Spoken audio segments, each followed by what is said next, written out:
Everything I do, and everything I do professionally, my life has been shaped by 7 years of work as a young man in Africa. From 1971 to 1977, I look young, but I'm not. I worked in Zambia, Kenya, Ivory Coast, Algeria, Somalia, in projects of technical cooperation with African countries. I worked for an Italian NGO. And every single project that we set up in Africa failed. And I was distraught. I thought, age 21, that we Italians were good people and we were doing good work in Africa. Instead, everything we touched, we killed. Our first project, the one that has inspired my first book, Ripples from the Zambezi, was a project where we Italians decided to teach Zambian people how to grow food. So we arrived there with Italian seeds in southern Zambia, in this absolutely magnificent valley, going down to the Zambezi River, and we taught the local people how to grow Italian tomatoes and zucchini. And of course, the local people had absolutely no interest in doing that, so we paid them to come and work, and sometimes they would show up. And we were amazed that the local people in such fertile valley would not have any agriculture. But instead of asking them how come they were not growing anything, we simply said, thank God we're here. Just in the nick of time to save the Zambian people from starvation. And of course, everything in Africa grew beautifully, and we had these magnificent tomatoes. In Italy, a tomato would grow to this size, in Zambia, to this size. And we could not believe. And we were telling the Zambians, look how easy agriculture is. When the tomatoes were nice and ripe and red, overnight, some 200 hippos came out from the river and they ate everything. And we said to the Zambians, my God, the hippos! And the Zambians said, yes, that's why we have no agriculture here. Why didn't you tell us? You never asked.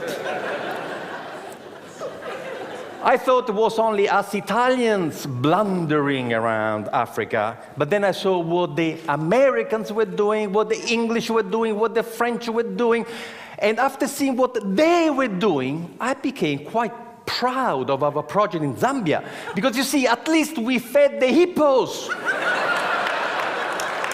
You should see the rubbish.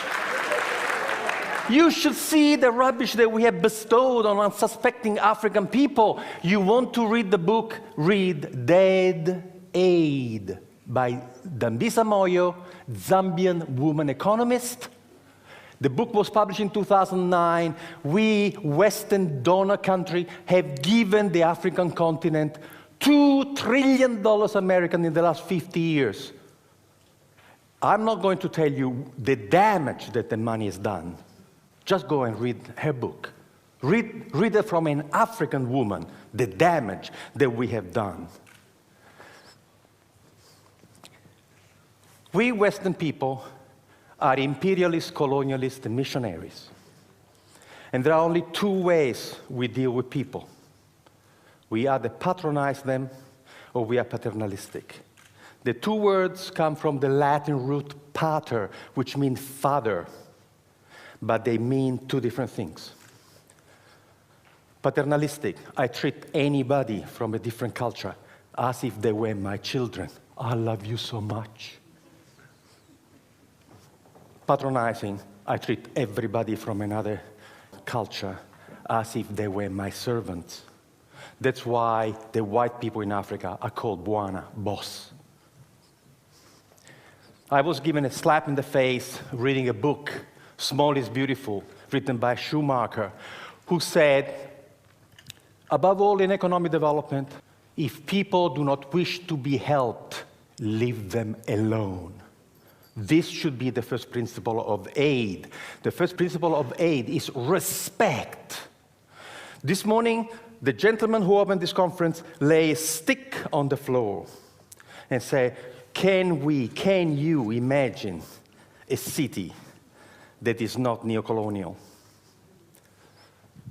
I decided when I was 27 years old to only respond to people.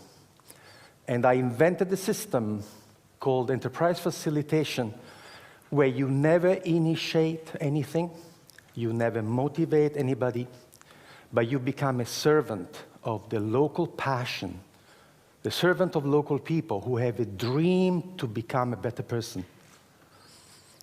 So what you do, you shut up, you never arrive in a community with any ideas, and you sit with the local people. We don't work from offices. We meet at the cafe. We meet at the pub. We have zero infrastructure. And what we do, we become friends. And we find out what that person wants to do. The most important thing is passion. You can give somebody an idea. If that person doesn't want to do it, what are you going to do?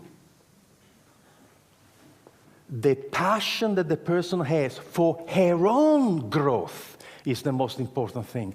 The passion that the man has for his own personal growth is the most important thing. And then we help them to go and find the knowledge, because nobody in the world can succeed alone. The person with the idea may not have the knowledge, but the knowledge is available. So years and years ago, I had this idea, why don't we for once, instead of arriving in a community to tell people what to do, why don't for once listen to them, but not in community meetings? Let me tell you a secret. There is a problem with community meetings. Entrepreneurs never come. And they never tell you in a public meeting what they want to do with their own money, what opportunity they have identified. So planning has this blind spot. The smartest people in your community, you don't even know, because they don't come to your public meetings. What we do, we work one-on-one. And to work one-on-one, you have to create a social infrastructure that doesn't exist. You have to create a new profession.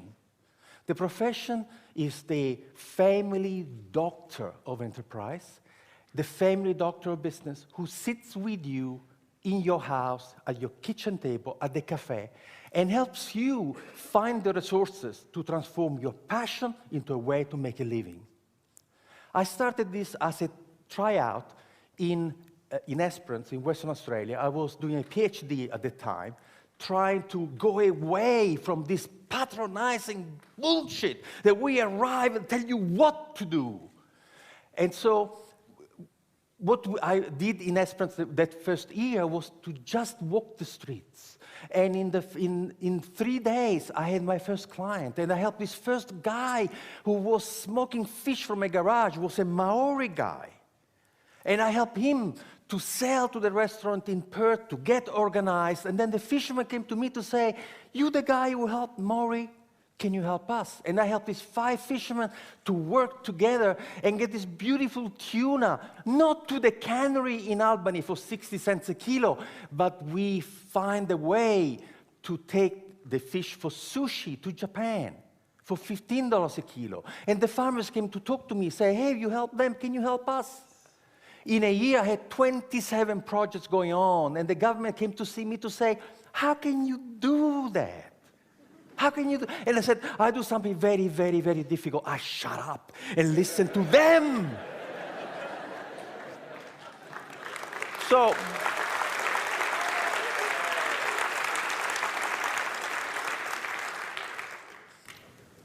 the government says, do it again. We've done it in 300 communities around the world. We have helped to start 40,000 businesses. There is a new generation of entrepreneurs who are dying of solitude. Peter Drucker, one of the greatest management consultants in history, died aged 96 a few years ago. Peter Drucker was a professor of philosophy before becoming involved in business. And this is what Peter Drucker says. Planning is actually incompatible with an entrepreneurial society and economy. Planning is the kiss of death of entrepreneurship. So now you're rebuilding Christ Church without knowing what the smartest people in Christ Church want to do with their own money and their own energy.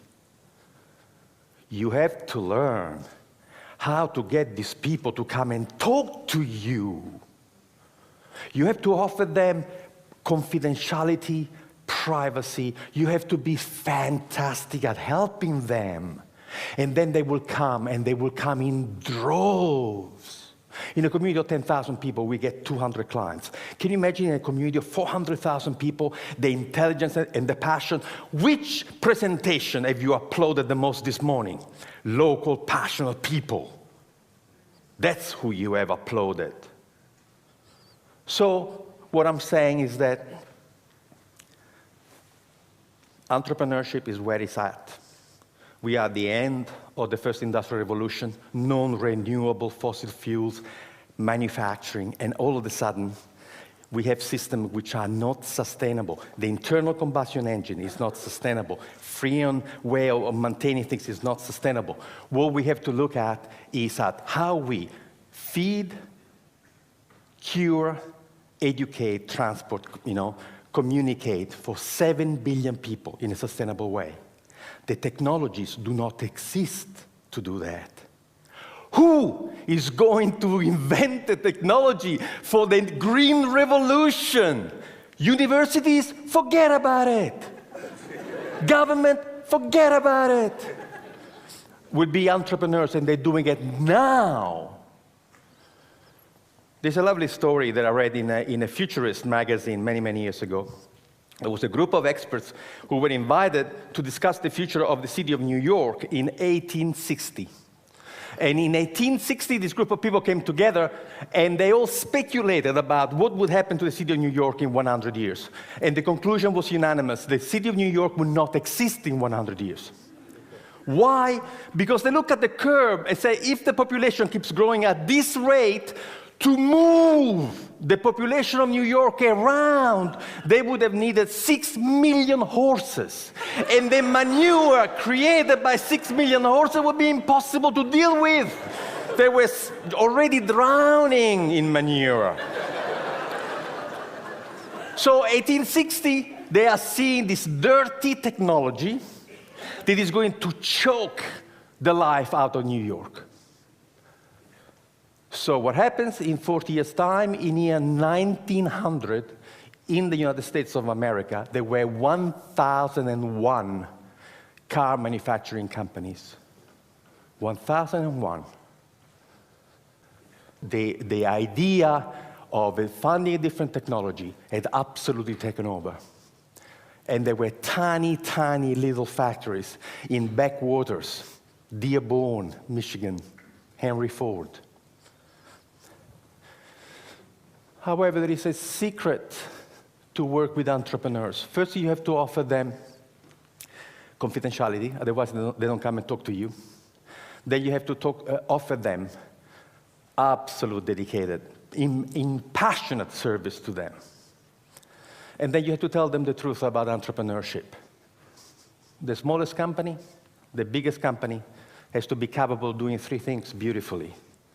The product that you want to sell has to be fantastic. You have to have fantastic marketing. And you have tremendous financial management. Guess what? We have never met a single human being in the world who can make it, sell it, and look after the money. Doesn't exist. This person has never been born. We've done the research, And we have looked at the 100 iconic companies of the world: Carnegie, Westinghouse, Edison, Ford, all the new companies, Google, Yahoo. There's only one thing that all the successful companies in the world have in common. Only one. None was started by one person. Now we teach entrepreneurship to 16 years old in Northumberland, and we start the class by giving them the first 2 pages of Richard Branson's autobiography. And the task of the 16 years old is to underline in the first 2 pages of Richard Branson's autobiography how many times Richard uses the word I and how many times he uses the word we. Never the word I and the word we, 32 times. He wasn't alone when he started. Nobody started a company alone. No one. So we can create a community where we have facilitators who come from a small business background, sitting in cafes, in bars, and are your dedicated buddies, who will go to you what somebody did for this gentleman who talked about, this epic. Somebody who will say to you, what do you need? What can you do? Can you make it? Okay, can you sell it? Can you look after the money? Oh, no, I cannot do this. Would you like me to find you somebody? We activate communities. We have groups of volunteers supporting the enterprise facilitator to help you to find resources and people. And we have discovered that the miracle of the intelligence of local people is such that you can change the culture and the economy of this community just by capturing the passion, the energy, and imagination of your own people. Thank you.